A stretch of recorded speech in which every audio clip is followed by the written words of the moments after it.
Hi guys, good morning. This is Oxy Mendoza again. At sakay tayo ngayon sa ating Tamaraw. At nasa unahan ay ang aking anak at si Baste.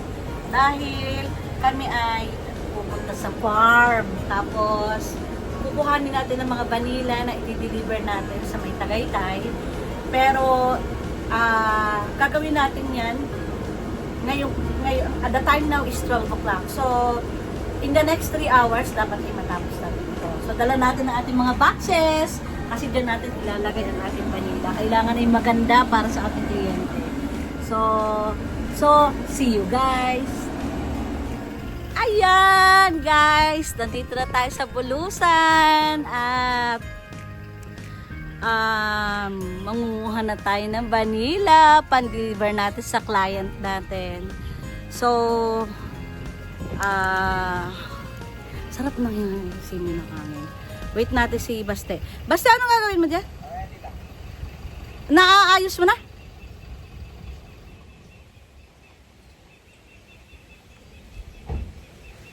Okay, so pupunta na tayo. Guys, dito mga dadali ng mga boxes. Ay, sabi ko si Basti na lang magdala. Kaya mo gari lahat? Aura na lang ako. Kapurute. Mauna na ako? Okay, mauna na daw tayo. So, eto, doon natin kasi, wala kasing parking gilid. Saka baka masabitan ng ibang sasakyan dahil nakahara. So, lalakad din natin yung kaunti ang farm, ang kalsada. Excuse me. So, eto na nga. So, mamaya na ulit ako mag-coverage kapag nandun ha. Hello guys! Nandito na tayo at kasama natin si Baste saka si Mamang Dario sa pangunguha ng ating vanilla. So, eto na nga guys. Kaya dito tayo kukuha ng pananim ay dahil ito ay napapatakan ng doon sa bubong, masyado ang tubig na ibinabagsak dito sa vanilla na ito. So, dito tayo kukuha ng mga pambenta natin. So, today, kailangan natin ng 200 pieces para sa ating regular client ng vanilla. So, ita-travel natin yan, papuntang Tagaytay. So, isang paalala nga pala kapag ikaw ay nangunguha ng vanilla, ay kailangan ay nakasuot ka ng PPE, gaya ng jacket, at saka gloves, pwede rin wala, bahala ka. Kaya lang, ang iingatan mo ay ang dagta niya. Sobrang katikas niya sa balat. Beli, kung may allergy ka, o kahit wala kang allergy, pag napatakan ka niyan, ay mangangati ka na. Daig pa ang katin ng palay, kumbaga. So, yun nga at inaan natin. Sige, samahan niyo ako hanggang sa ma-impact natin. So guys, ito, ang dami-dami na nito. Tingnan mo. Yan, bebenta natin yan. So, saan natin kinuha yan? Ito kasi, sadyang binawasan namin itong lugar na ito dahil napapatakan ng tubig ulan galing sa bubong. At mahirap, namamatay din siya. Tapos kita nyo ito, itong poste na to. Pinatay na rin ng vanilla. So, yan ay maglalagay tayo dyan ng kaunting poste. I-replant natin itong mga ito. Ang vanilla ay mahirap mamatay. At mahirap din magbuhay niyan, depende sa panahon at depende rin sa lupa at depende kung paano mo ito aalagaan. So, nandun nga si Mamang Dario sa isang sobrang dami na. Talaga guys, hindi ko na ito ma-manage. So, ito nga, kung gusto niyo bumili, mag-PM lang kayo, mag-DM kayo at pagbibilhan namin kayo. At ito nga palang variety ng vanilla na ito ay galing sa Papua New Guinea. Ito ay variety na vanilla tahitensis. So yung mga marami na dito sa Pilipinas, ang tawag doon ay vanilla planifolia. Pero ang makikita nyo ito, ang laki-laki ng ito, at tapos parang espada ang hugis niya compare dun sa iba sa vanilla planifolia. So tayo nag-aani na dito, pero ang mahirap kapag lagi mo itong kinukuhaan ng cuttings, kailanman hindi ka makapagpabunga niyan. Parang lagi kang nagtatanim ng bago. Ganon ang vanilla. So kung ikaw ay vanilla growers at gusto mo magtanim ng vanilla, bibili ka ng mga unang similya o mga cuttings. Tapos it takes 2 years, mapapabunga mo na siya. Okay. Okay. Yan. Kasama ko ng aking anak sa pangunguha ng vanilla. So, malapit na pa kami natapos. Halos nakalbo na to, guys. Ay, kasi ito yung papatay na. Kaya, kailangan namin aring tanggalin. I-eradicate namin. Sinakripisyo namin ito. Pero, productive pa rin dahil na ibinenta natin yung pananim sa isang client natin na taga Cavite sa malapit sa may Tagaytay. So, hopefully, maibiyahin natin ito ng maayos. Ikukuha natin yung permit sa BPI. So, ito na nga guys. Patapos na tayo.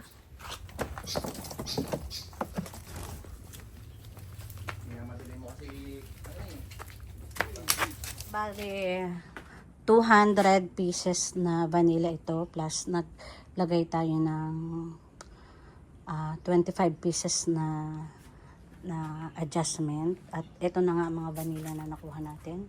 O ito, yan, yung mga yan. O, okay. Yan. Ito. Okay. So, ito na nga guys, ang naging itsura. Naubos na itong vanilla 1 na puno, vanilla 2, vanilla 3, vanilla 4, vanilla 5. Pero, ang dahilan kung bakit na ibinenta na natin ito ay, nakita nyo naman ito, oh, wala na talagang pagkakapitan at pinatay na niya.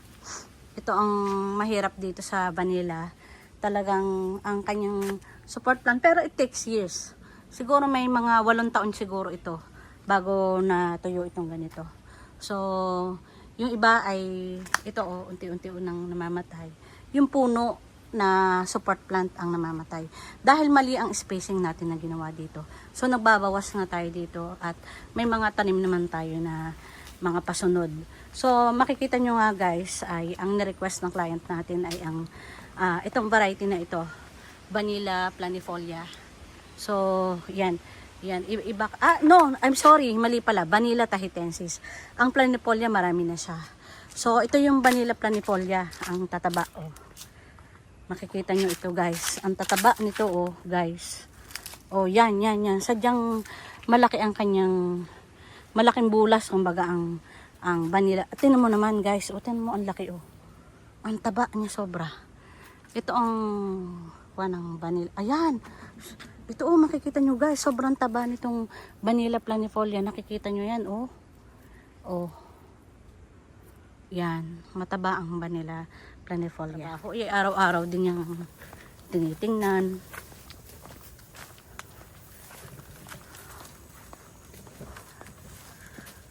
Kapagod din guys. Pero ang mapagbebentahan natin dito ay papakita ko sa inyo kung anong project natin ito.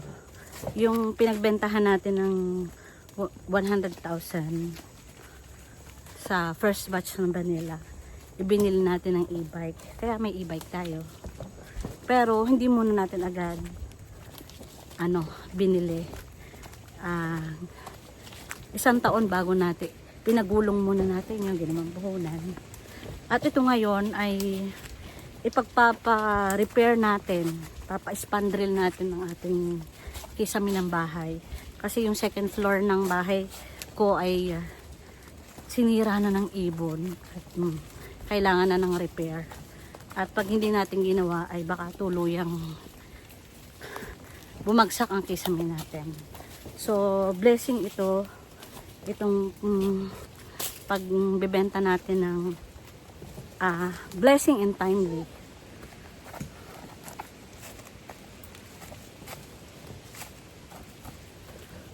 Blessing and timely ang pagbebenta natin ng vanilla dahil ipare-repair nga natin yon. So at least galing na sa farm output ang ibinibili natin ng ating mga gamit, pinagpapa-repair. Okay, sige guys. Pagod na pagod ng aking anak Di Guzman 25. Para ay ayos din naman sa ngalan ng pagbebenta ay ginagawa natin.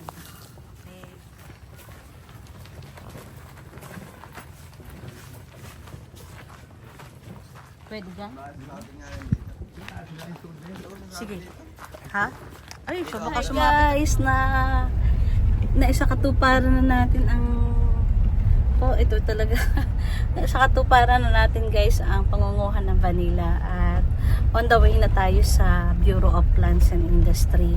So para maikarga natin ito sa barko, kailangan natin kumuha ng permit to travel at saka clearance at kukuha tayo kasi dadalhin natin sa Cavite, iakyat natin ng barko, ito travel natin.